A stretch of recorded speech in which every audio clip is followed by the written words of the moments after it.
श्रीराम समर्थ. सुप्रभातम. हिंदू जागृती न्यास आणि श्री घंटाळी मंदिर संस्थांच्या प्रभाते मनी या कार्यक्रमात अमृतापाध्येचा सस्नेह नमस्कार. श्री ब्रह्मचैतन्य महाराज गोंदवलेकर प्रवचने 26 मे. भगवंताचे स्मरण ही सद्बुद्धी. परमेश्वर सर्व ठिकाणी भरलेला आहे, सर्व विश्व व्यापून आहे. मग त्याच्या अस्तित्वाची जाणीव प्रत्येकाला का होत नाही? ज्याची भावना प्रगल्भ झाली असेल त्यालाच परमेश्वराचे अस्तित्व जाणवेल, इतरांना नाही.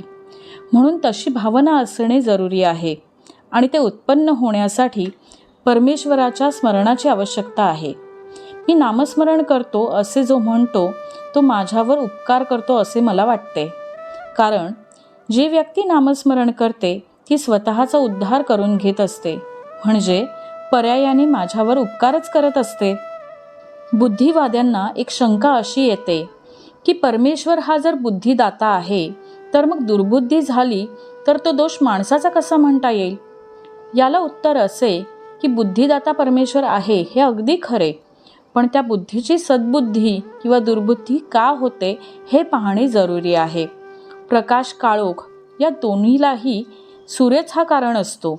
सूर्याचे अस्तित्व हे उजेडाला आणि नास्तित्व हे काळोखाला कारण आहे. तसे भगवंताचे स्मरण हे सद्बुद्धीला आणि विस्मरण हे दुर्बुद्धीला कारण आहे.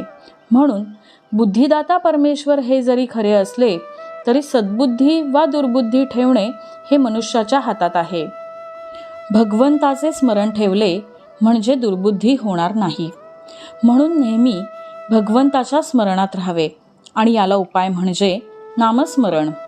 सर्व सोडून भगवंताच्या स्मरणात राहिले, परंतु व्यवहार नीट करून त्यामध्ये भगवंताचे अनुसंधान ठेवणे हे त्याहीपेक्षा श्रेष्ठ आहे. भगवंताच्या कृपेने प्राप्त झालेला आजचा दिवस आपण त्याच्याकडेच लावणे जरूर आहे. भगवंताचे अनुसंधान ठेवले म्हणजे दिवस त्याच्याकडे लागतो.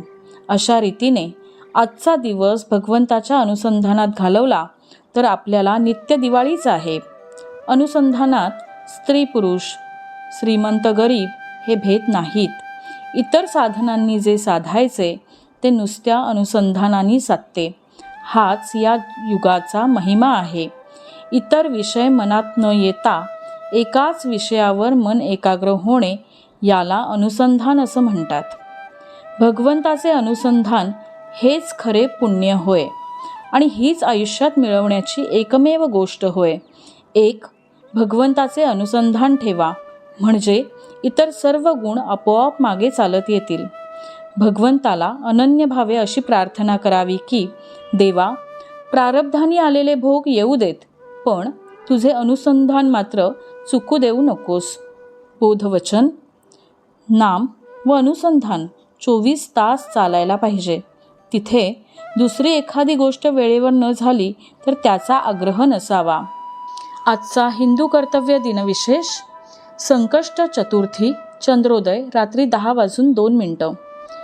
चांद्रमासातील वद्य अर्थात कृष्ण पक्षातील चतुर्थीला संकष्ट चतुर्थी असं म्हणतात. या दिवशी श्री गणेशाचे पूजन, उपवास, नामस्मरण करतात. घंटाळी मंदिरामध्ये दर चतुर्थीला सामूहिक गणेश स्तोत्र अर्थात अथर्वशीर्ष पठण हे होत असते. वेळ सकाळी 10:30 ते 12:30 यामध्ये आपण नक्की सहभागी व्हा. मंडळी, श्री रामरायाचे आणि श्री घंटाळी देवीचे शुभाशीर्वाद तुमच्या कुटुंबावर अक्षुण्य राहोत ही प्रार्थना. जानकी जीवन स्मरण. जय जय राम.